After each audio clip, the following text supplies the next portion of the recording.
Hello नमस्कार साथियों, स्वागत है आप सभी का शालू आर्ट क्लास में। कैसे हैं आप सभी लोग? उम्मीद है आप सभी लोग एकदम स्वस्थ और अपनी तैयारियों में व्यस्त होंगे। मैं भी बढ़िया हूँ, मैं भी थोड़ी बहुत तैयारियों में व्यस्त हूँ। तो आज के जो है अगले वन लाइनर क्वेश्चन बहुत इंपॉर्टेंट मैं शुरू करने जा रही हूँ। उम्मीद है आप लोग पिछला सब रिवाइज करते जा रहे होंगे, अच्छे से मेरे सारे वीडियोज़ देखते होंगे, रिपीट पे देखते होंगे, शेयर भी कर देते होंगे किसी और का भला करने के लिए। तो चलिए, जो लोग चैनल पर नए सब्सक्राइब करके बेल आइकन दबा लें। टाइम वेस्ट ना करते हुए क्वेश्चन शुरू करती हूँ। तो चलिए साथियों, अपने वन लाइनर के सफ़र में आगे बढ़ते हैं। गोथिक युग का चित्रकार जिसके चित्रों ने पुनर्जागरण काल की चित्रकला को जन्म दिया। तो इसका सही आंसर हमारा जो है हो जाएगा यहाँ पे सी, ऑप्शन नंबर सी यानी जियोत्तो।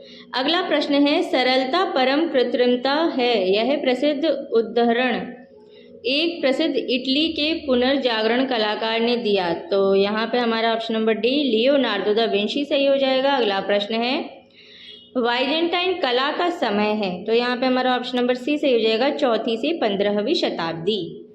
अगला प्रश्न है, लियोनार्दो का जन्म हुआ था। तो यहाँ पे हमारा ऑप्शन नंबर बी सही हो जाएगा, 1452 ईस्वी में। नेक्स्ट क्वेश्चन है, शांत संगीत उक्ति किसके लिए प्रयुक्त होती है? तो यहाँ पे हमारा ऑप्शन नंबर डी, इटालियन चित्रकला। अगला प्रश्न है, दी टेम्पेस्ट किसकी कलाकृति है? तो यहाँ पे हमारा ऑप्शन नंबर ए, जियोर्जियोन की। अगला प्रश्न है, माइकल एंजेलो का जन्म 6 मार्च डैश कैप्रेस में हुआ था। तो यहाँ पे हमारा जो है ऑप्शन नंबर बी सही हो जाएगा, 1475। अगला प्रश्न है, वर्जिन ऑफ द रॉक्स चित्र किसके द्वारा बनाया गया? तो यहाँ पे हमारा option number D, Leonardo da Vinci सही हो जाएगा। अगला प्रश्न है, निम्न में से कौन सा सैंड्रो बोत्तिचेली का प्रसिद्ध चित्र है? तो यहाँ पे हमारा ऑप्शन नंबर बी सही हो जाएगा, वीनस का जन्म। अगला प्रश्न है, बाइजेंटाइन कला में पीला रंग प्रतीक है। तो यहाँ पे हमारा ऑप्शन नंबर डी, स्वर्ग का। अगला प्रश्न है, सेक्रेड एंड प्रोफेन लव किसने चित्रित किया? तो यहाँ पे हमारा ऑप्शन नंबर बी, टिशियन सही हो जाएगा।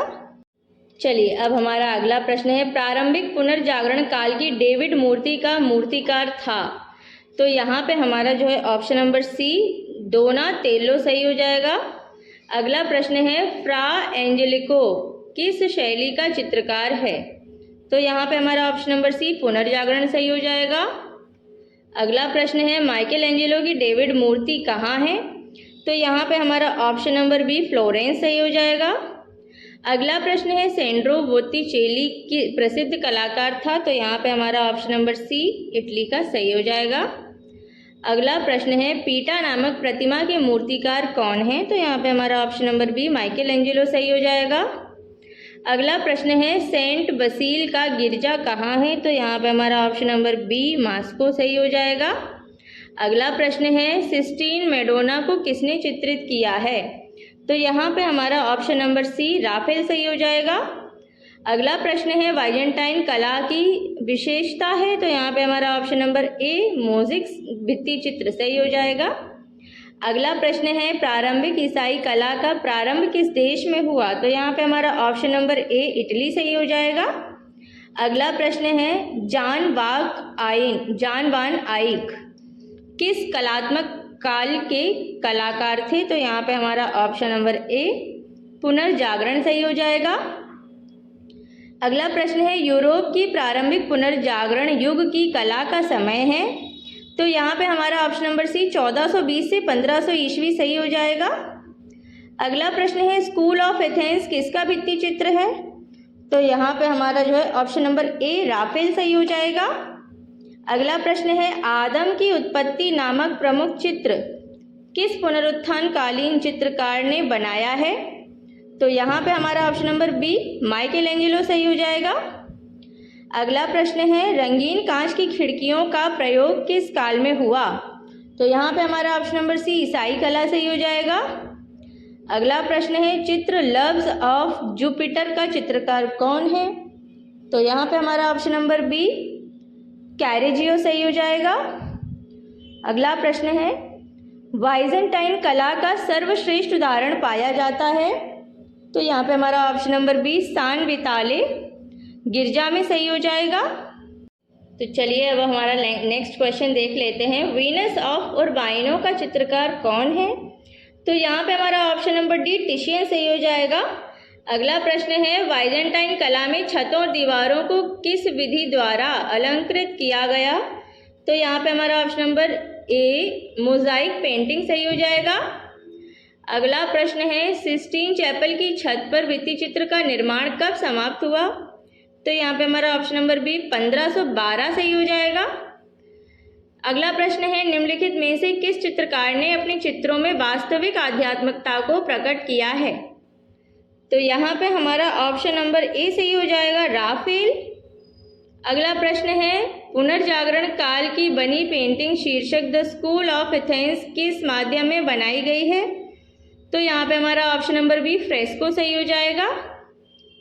नेक्स्ट क्वेश्चन है बाइजेंटाइन कला की प्रमुख विशेषता क्या है? तो यहाँ पे हमारा ऑप्शन नंबर सी मणिकुट्टिम चित्र सही हो जाएगा।